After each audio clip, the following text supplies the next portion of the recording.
Gilgit-Baltistan assembly के इंतखाबात मुलतवी। Election commission के मुताबिक गिलगित जनरल इंतखाबात के लिए 13 पार्टियों ने मुखालिफत कर दी। पीपी और नून लीग की 24 जनवरी को इलेक्शन कराने की हिमायत। नई तारीख का ऐलान बाद में किया जाएगा। फैसला ऑल पार्टीज कॉन्फ्रेंस में किया गया है। आपको बताएं कि गिलगित-बल्तिस्तान असेंबली के इंतखाबात मुलतवी कर दिए गए।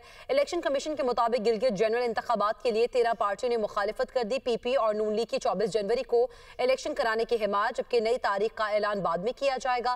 फैसला ऑल पार्टीज कॉन्फ्रेंस में किया गया है। गिलगित-बल्तिस्तान असेंबली के इंतखाबात मुलतवी। इलेक्शन कमीशन के मुताबिक गिलगित जनरल इंतखाबात के लिए 13 पार्टियों ने मुखालिफत कर दी। पीपी और नून लीग की 24 जनवरी को इलेक्शन कराने की हिमायत। नई तारीख का ऐलान बाद में किया जाएगा। फैसला ऑल पार्टीज कॉन्फ्रेंस में किया गया है। आपको बताएं कि गिलगित-बल्तिस्तान असेंबली के इंतखाबात मुलतवी कर दिए गए। इलेक्शन कमीशन के मुताबिक गिलगित जनरल इंतखाबात के लिए 13 पार्टियों ने मुखालिफत कर दी। पीपी और नून लीग की 24 जनवरी को इलेक्शन कराने की हिमायत, जबकि नई तारीख का ऐलान बाद में किया जाएगा। फैसला ऑल पार्टीज कॉन्फ्रेंस में किया गया है।